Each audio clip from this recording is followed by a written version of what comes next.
Bank Nifty में D R Choksi holdings के देवेन चोकसी से बात करते हैं।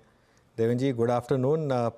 पहले तो ऑब्वियस सवाल, जिस तरीके का कमबैक एचडीएफसी बैंक ने दिखाया, उससे क्या मैसेज मिल रहा है पूरे के पूरे बैंकिंग पैक के लिए और इवन एचडीएफसी बैंक के शेयर होल्डर्स के लिए? अनुज, गुड आफ्टरनून। आई थिंक सबसे पहला मैसेज तो ये लेते हैं हम मार्केट के अंदर कि बहुत ज्यादा समय तक कोई कंपनी को आप निगलेक्ट करो फंडामेंटल से, तो कोई ना कोई कारण जरूर आएंगे आई थिंक वो फंडामेंटल को सपोर्ट करने के लिए। आ, जैसे हम पहले ही बात कर चुके हैं कि एचडीएफसी बैंक, एसबीआई जैसी बैंक जो अपने वैल्यूएशन के तरीके से भी देखे तो काफी डिस्काउंटेड रेट पे मिल रही है कंपेरेटिवली।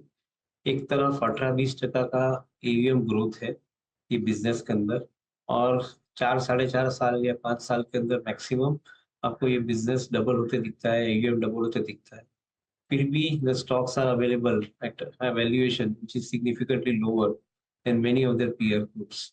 So हम ये पर्सपेक्टिव से देखें तो मेरे ख्याल से आई थिंक एक जरूरी बनता है कि इन्वेस्टर की नजर इसके ऊपर आती है।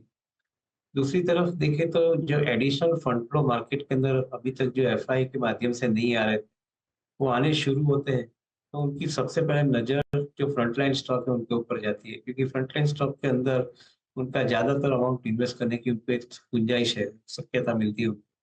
तो from that perspective also I think the likes of HDFC bank, likes of Reliance, like of SBI, they will find additional amount of allocation of money into the counter, because जो बड़े फंड्स आ रहे हैं तो I think that is giving the liquidity based push to the. So दोनों चीज, एक तरफ fundamental और उसके वैल्यूएशन, और दूसरी तरफ लिक्विडिटी और लिक्विडिटी ड्रिवन पुश, ये दोनों को मिला के देखे तो I think this stock has actually I think moved out from the range in which it was trading. May be technically somebody can give better perspective, but मेरा ऐसा समझना है कि I think it has given a good breakout from current levels which can possibly take the rally forward to 2100 plus levels. Devendra जी नमस्कार, वीरेंद्र बोलो Delhi studio से। मतलब एक दुविधा तो हमें हमेशा रहती है, जो चला वो चला, जो नहीं चला वो क्यों नहीं चला। मतलब पहले वो प्राइवेट बैंक वर्सेस पीएसयू था, अब वो पीएसयू वर्सेस प्राइवेट बैंक हो गया। एक और चीज़, आपके आने से पहले अभी हम कुछ देर पहले सीएसबी बैंक की मैनेजमेंट को डिस्कस कर रहे थे। इस बार डिपॉजिट ग्रोथ उनकी अच्छी रही है। वो जो चैलेंज पिछले 6 महीने में या 2 क्वार्टर्स में परसिस्ट कर रहा था, वो शायद थोड़ा सा अब फीका पड़ रहा है। कंसिडरिंग दिस फैक्ट, आपका view rest of the banks पे क्या है, प्राइवेट बैंक्स पे, पीएसयू बैंक्स पे, और आपके प्रेफर्ड आइडियाज इस वक्त बैंक्स में क्या है सर? तो हाँ, थैंक यू वीरेंद्र। जो मैं समझता हूँ उसके अंदर, अगर आपको फेवरेबल कैसा रेशियो चाहिए तो definitely I think you require to have larger corporate accounts with you. और जहां तक मैं समझता हूँ कि some of the bigger banks have the ability to corner some of the larger corporate accounts. For example, I think the PSU companies account, कि जहाँ पे काफी हद तक डेली मूवमेंट होती है फंड्स की, they require such kind of float in their books. Similarly, I think the corporations which are in private sector, कि जहाँ पे significantly large amount of business movement हो रही है, so they also require larger base of money, I think the deposit which comes into the books. So to a greater extent, I think if you have a significantly large spread of customers, SME, MSME and large corporates on one side, and the companies or the investors which are deposit based investors on the other side, ये दोनों I think जो bank के पास better क्षमता है, यानी liability franchise manage करने की क्षमता और लोन बुक मैनेज करने की क्षमता जिसके पास ज्यादा है, उनको डेफिनेटली फेवरेबल कासा रेशियो मिलता है, ये हम समझ के चलते हैं।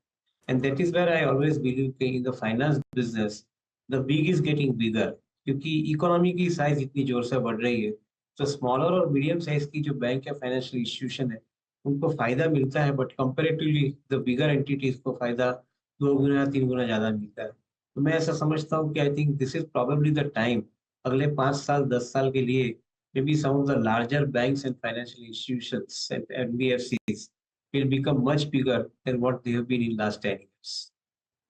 तो कौन सी एनबीएफसीज पर आप ज्यादा बुलिश रहेंगे फिर देवेन भाई इस समय, जो क्षमता रखती हैं इतना बड़ा होने की? Yes, I think absolutely valid point. और मैं ऐसा समझता हूँ अक्षता कि आई थिंक बैंक्स लाइक से और एनबीएफसी लाइक से, for example Bajaj finance, which is now also sitting on the prospect of I think separately listing the Bajaj Housing Finance Company. Similarly I think the JioFin, जो अभी तक कारोबार के साथ में जुड़े नहीं है, बट मेरा ऐसा समझना है कि बैलेंस शीट नेट पर जो 1,40,000 करोड़ की है, and this company has become a CIC company, that means investment company, जो कोर इन्वेस्टमेंट कंपनी जो बोलते हैं, उसके अंदर उन्होंने अपना रजिस्ट्रेशन RBI के साथ में किया है। सो यह एक संकेत ऐसा देता है कि Jio platform and the technology platform services will be provided to respective companies with whom they will be operating or they would have stake in that company. मेरा ऐसा मानना है कि I think ultimately they will be cross selling on the subscriber base that they have of different entities of Jio platform or even retail for that matter. ऐसा मानना है कि I think overall the growth prospects I think remains significantly bigger for companies like JioFin, companies like Bajaj Finance, जिसके पास I think क्षमता काफी हद तक बड़ी है, either the deposit raise करने की या बैलेंस शीट बनाने की, और on the other side I think lending करने की।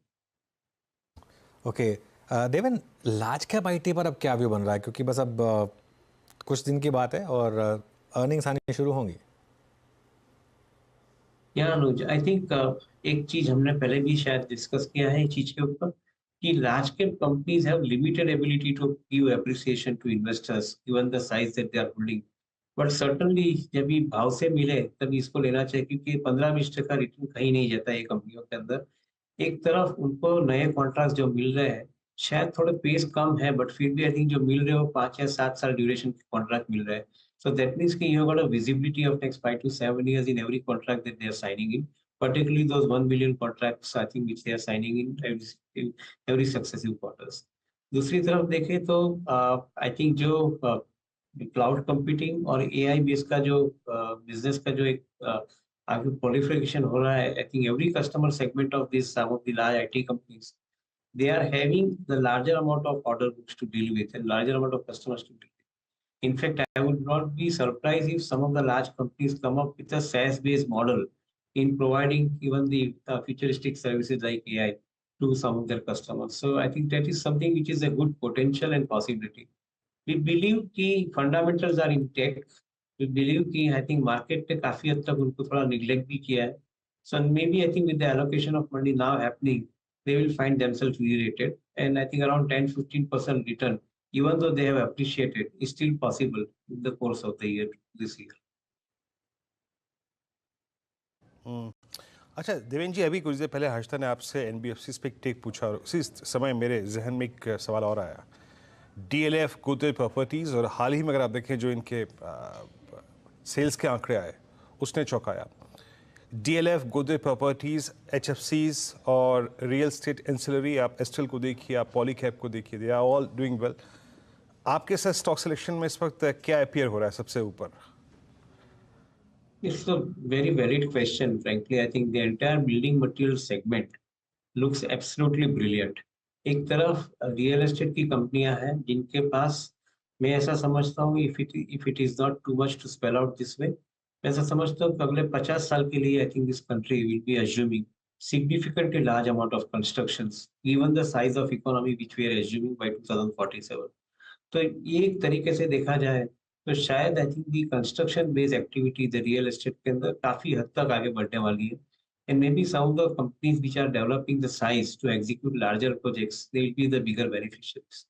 बट जहां तक हम देखते हैं, बिल्डिंग मटेरियल सेगमेंट और से looks I think quite interestingly position, likes of Polycabs, likes of Astral, or even for that matter, companies like Supreme Industries, which has got a larger chunk of business coming out today from the piping segment of the business, or even for that matter, paint business companies. मैं ऐसा समझता हूँ कि each one of them will have a steady to higher rate of growth going forward in this business.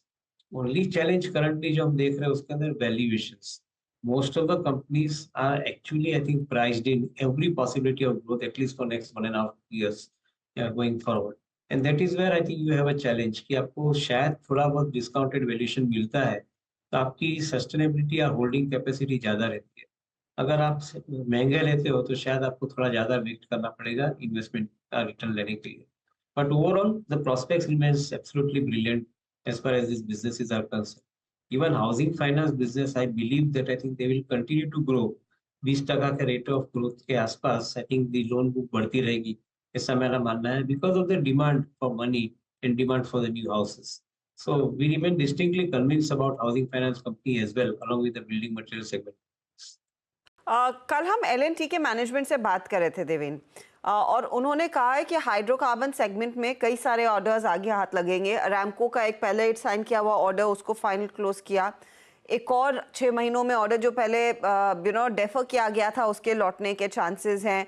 कुछ देर पहले Reuters पर हमने flash भी किया था कि सरकार बड़े पैमाने पर पावर इक्विपमेंट खरीदारी करती हुई दिखाई देगी अलग अलग प्रोजेक्ट्स के लिए। तो ये कैपिटल गुड्स और इंजीनियरिंग काउंटर्स जिनमें पहले अच्छी तेजी देखी, क्योंकि सीमेंस, कमिंस, इन सब में पैसे बने हैं लोगों के, क्या इन वैल्यूएशंस पर और खरीदारी करेंगे आप? Yeah, Arshada, I think $1 billion question once again. Valuations. I think PFC, REC kind of companies के जिनके दाम बड़े हैं, फिर भी I think वो comparatively expensive नहीं है। अगर आप प्राइस की बुक वैल्यू के नजरिए से देखें और given the size of growth that they are encountering around 20% plus, many months okay they are very expensive at this point of time, even though from the lower levels they have appreciated reasonably in last 1 year time. Any correction in the marketplace, I think those companies are definitely better off, क्योंकि एक तरफ government ने खुद ने capital investment का programme रखा हुआ है इकोनॉमी के अंदर, दूसरी तरफ जो नए फंड्स बाहरगांव से फॉरेन से आ रहे हैं, they are also putting money in generation, they are also putting money in distribution of power and all. तो मेरा ऐसा एक क्लैरिटी सा के साथ में एक व्यू बनता है कि I think the businesses are going to grow big time from here onwards as far as the infrastructure activity goes. और infrastructure activity को सपोर्ट करने के लिए जो कैपिटल गुड्स कंपनीज है, उनके लिए भी I think समय अच्छा जा रहा है। May be the front line capital goods companies which I want to call it as OEMs, they may be slightly expensive, like I think the Larsons and the ABBs and the Siemens of the world. But the suppliers to those companies, which are having larger growth because of their parent or the OEM companies growing bigger, say for example, likes of PT Engineering is supplying the laminates for the motor manufacturing to ABB, Siemens kind of a company, or even for that matter, even in automobile segment or other pump segments. So to that extent, I think this kind of businesses are likely to grow faster and bigger. Though I think I have said the name of the company, but a disclaimer that I think this company is just only for the reference sake I have put across. I think people should invest after careful examination of the company's prospects. और देवेन जी, बहुत बहुत शुक्रिया आज हमारे साथ जुड़ने के लिए और इन सब स्टॉक्स पर हमारे साथ बात करने के लिए।